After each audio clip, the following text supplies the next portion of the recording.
Hi everyone and welcome back to another pregnancy update. In today's update, I'm sharing with you guys my 9 weeks of pregnancy. I'm really excited to share these videos with you guys. It's really nice to have something to reflect back on, and it's also really nice to have the support of this ongoing community. Anyways, without further ado, I'm gonna jump right into it. So I'm gonna start by talking to you guys about how the baby's doing, size-wise, as well as developmental. I'm also gonna talk to you guys about some symptoms and new things going on this week. So to start off by talking about the baby is the size of a grape or the size of a cherry. So depending on the app that you're looking at, some apps say one, some apps say the other. So I wanted to be able to give you guys that reference as well, so you're not like, oh, well my app said it was the size of this.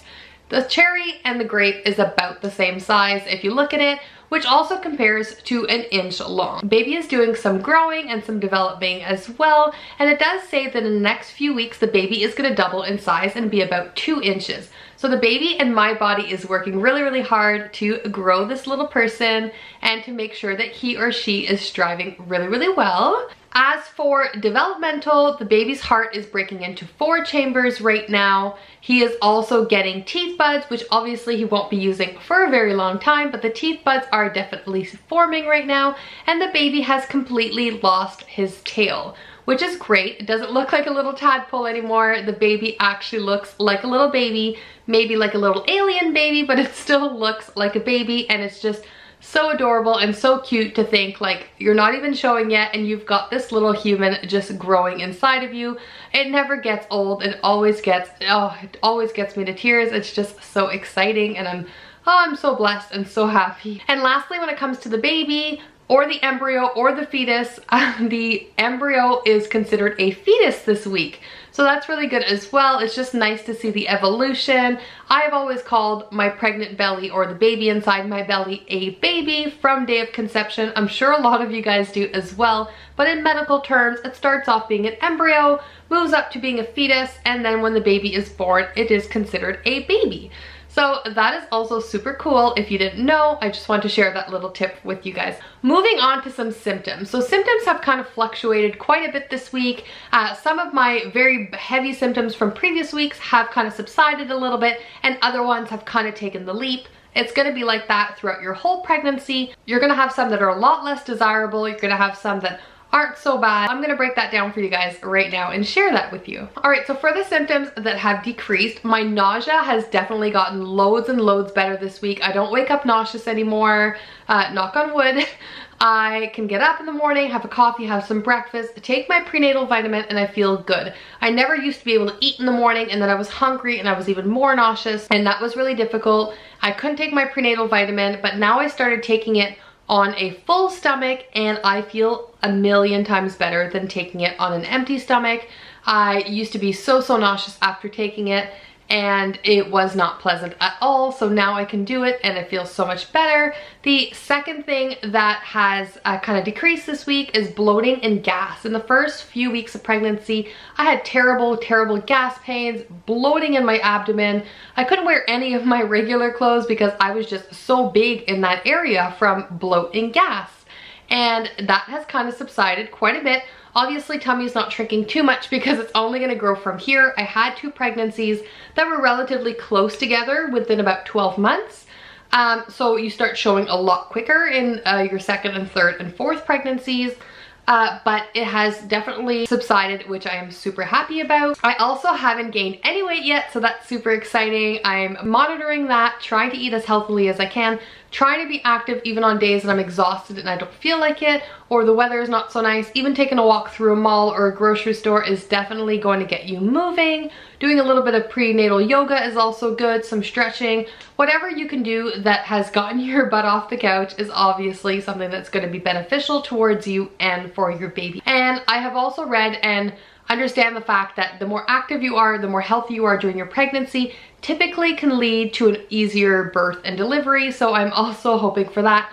Obviously, this is a little bit premature right now. I have loads and loads of time to go, but it's never too late to be active, especially during pregnancy. And then the last thing on my symptoms list that have gone down is my stress, my anxiety, my emotional state of roller coaster that I had talked to you guys about in my previous updates. It was crazy. I was really emotional. I was a wreck. I was really irritable. Like I mentioned, I'm not sure if you guys saw that, but I will link the playlist to all of my pregnancy updates down below and up in the cards as well, so you can check that out. But I was telling you guys that this pregnancy wasn't planned. I'm kind of a planner. Not that this pregnancy wasn't wanted, obviously it is. We are so welcoming, so blessed, so thankful for this little baby, but I was just a little bit stressed on the closeness of age of the babies, how my toddler would react, and all of that as well. So I was really emotional, but now I am good. I'm so excited, and it's just exciting. Like I can't even. It's just exciting. As for the symptoms that have kicked up into high gear this week, got them listed here because there's kind of a few. But yes, for those symptoms, my fatigue has completely gone up sky high right now. Obviously, it's because there's so much going on in your body. Your baby is growing. Maybe I haven't been eating as healthily as I can because of food aversions. Maybe I haven't been drinking enough water, even though I try to drink about 3 to 4 liters of water a day. I am still breastfeeding a few times a day. I'm pregnant, and it's really hot here still, so I'm drinking loads of water. That's why I'm drinking now, because I still have a bit of a cold, and water is definitely something that's going to be good for me. So I'm trying to stay hydrated, trying to be active, trying not to nap in the afternoon. I know a lot of people say, well, have a nap. Well, if I have a nap, then I go to bed late at night, and that kind of counteracts each other, and that is not good for me as well, because I'm too tired in the morning if I go to bed too late at night. I am trying not to nap. I'm just trying to keep busy, keep awake, drink lots of water, and that kind of goes with the extreme thirst that I have. It also goes hand in hand with the frequent urination, because when you're drinking 4 liters of water a day, you're gonna do lots of bathroom breaks. It's just going to be what it's gonna be, like all naturally. If it goes in, it's gotta come out. As for food aversions, I'm kind of weird in pregnancy. Meat is a very, not repulsive, but like there's a lot of meats that I can't eat during pregnancy. I'm also feeling like comfort foods, pastas and breads, and oatmeal and soups and things like that. So I do try and incorporate all of my healthy, delicious vegetables inside soups and casseroles as much as I can, so I can get all of those minerals and vitamins as well. Having raw vegetables has not been something that's been satisfying to me this pregnancy. I know loads of people say, oh yeah, you gotta eat, you know, 2 pounds of greens a day, and you've got to eat kale and this and that. I can't eat kale right now. I'm gonna be completely honest with you. I cannot stomach kale, cannot chew down kale or spinach or any of that. I try and blend them into smoothies, try and put them into salads, try and use them in pastas and things like that. I just cannot eat a great big salad every single day. It's just not what I can do right now. So you just have to find a way to get your vitamins and minerals a different way. All right, for my last symptom, probably the biggest one right now is headaches. Come midday to dinner time and after dinner, I've got this huge pressure headache all around my head. I feel like someone's squeezing a tight elastic band around my head. It is pretty brutal. Reasons being hormones maybe, not drinking enough water maybe, just being tired. I do chase a 14-month-old toddler around all day long. I have 2 older boys who require homework, dinner, a clean house, clean clothes, sporting events. So yes, I am tired at the end of the day, so maybe that comes into hand in hand. I also don't like to take too many over-the-counter medications while I'm pregnant if I can avoid that. Just to try and not, like, I don't think that's necessary. So there is some holistic natural things that you can do to try and alleviate some of the symptoms that you're having. The last thing I wanted to mention is not really a symptom, has nothing to do with me. Well, maybe it does. Has nothing to do with the pregnancy. Well, maybe it does. Is I have an extremely clingy 14-month-old toddler. It is crazy. Like, the week I found out I was pregnant, he became this magnet to me. He was not like that before. He was able to play. He didn't whine at all. Didn't say a sound. Would play, like we would play together. Now he will throw himself onto me, cling onto me, whine to be picked up, cries if I put him down for naps in bed, but acts completely different when daddy's home. If daddy's home, he's fine. Or if he's with daddy, there is no issue, but he is extremely clingy with me. So I don't know if it's a myth or if it's true, if your toddler actually knows or senses that you're pregnant or whatever, but whew, that's a symptom or a thing that I will be happy when it's done. Of course, I love the cuddles and the hugs and the love from him, but I can't make dinner. I can't like put him down ever. I can't sit on the floor without him throwing himself onto me and crying.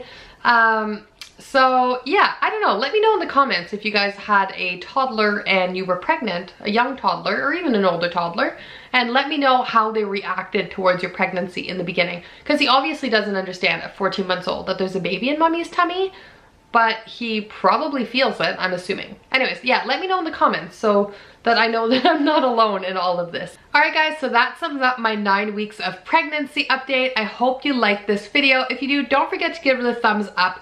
I also want to say I'm so excited to have all of these memories here on video so I can look back at them. It's also really, really nice to be able to share everything that's going on with me with you guys. We've got such a close, tight-knit community right now. I've got awesome followers, people who are very, very supportive. You guys know who you are. I wanted to say thank you for being there for me and sharing this journey with me as well. I couldn't have done it without you. I can't do this without you guys.